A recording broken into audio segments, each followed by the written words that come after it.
Hello, I'm excited to bring you another update on the happenings around the Blue Valley School District. We're off to a great 2017. We've turned the corner into the second semester and kids are doing some amazing things. Our teachers are doing wonderful instruction and project-based learning. It's really an exciting time for us as we continue to finish out the 2016-17 school year.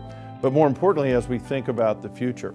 You know, the Board of Education had an opportunity, along with our administrative team not too long ago, to sit down and have a conversation about what does the future of the Blue Valley schools really look like. In our annual board retreat, we had an opportunity to kind of go back to some of the things that we had talked about when I was being interviewed for this vacancy as a superintendent. And if you will, kind of re-emphasize those as being the commitments that we had to the work going forward. And I'd like to mention those to you.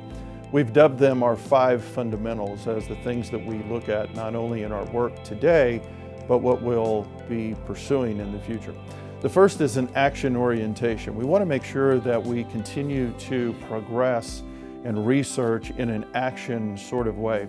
Sometimes we can get the analysis of planning or the analysis by paralysis, if you will. And so for us to continue to move forward, it requires us to have an action orientation to the work and the investigation and the research that we're doing to provide your students and our community with the very best educational opportunities for our students. Secondly, we want to talk about academic achievement. This has been a hallmark for our school district for many, many years and will continue to do so in the future. But kind of redefining what academic achievement really means. You know, we no longer have No Child Left Behind. We now have Every Student Succeeds Act from a federal standpoint. We also have a new plan authored by our State Board of Education and Commissioner Randy Watson, which is the Kansas CAN plan. The federal emphasis of that ESSA is to put more strength in the state planning that occurs.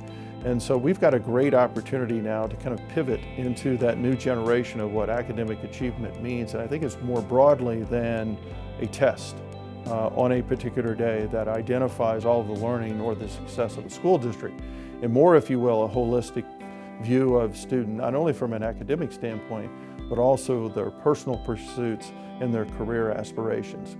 And speaking of that, the third item we talked about was the whole child.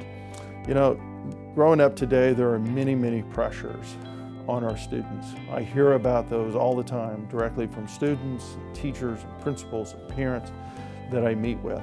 And we want to attend to those. Many of the structures and the supports that we had years ago when we were growing up no longer are existent in our communities.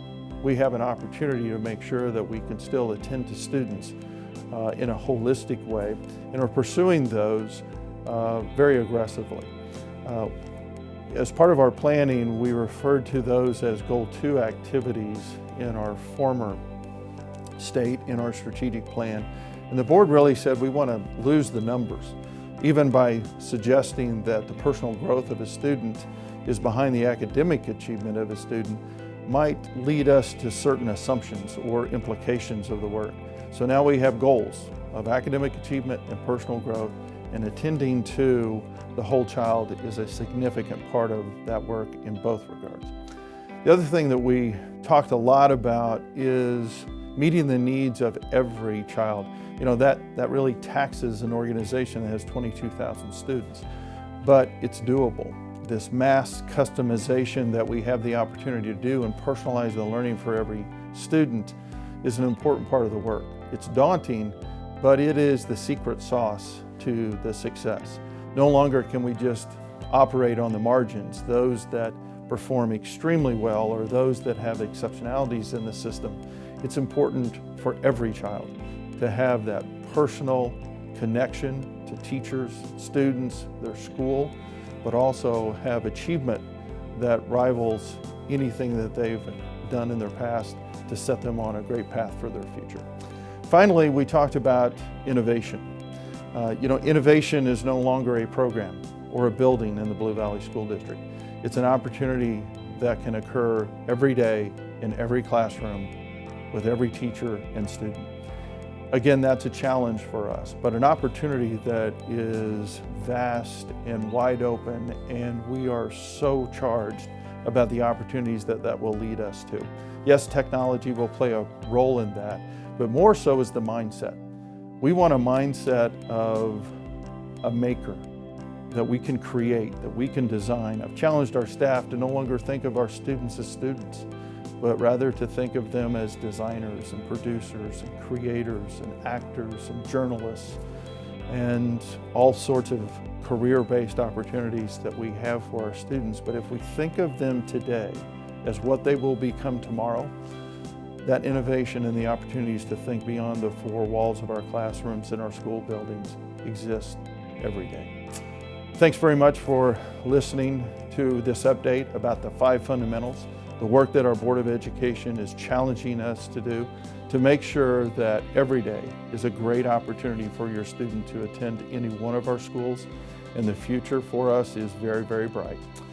We live in a very special community in the Blue Valley School District. It's rich with tradition and heritage, caring personnel, and a community that wraps around its school district and its staff and its students in a very special way. We are committed to making sure that we maintain that as we move forward, because that will always be a very special part of who we are in the Blue Valley School District. Thanks for listening. Look forward to talking with you soon.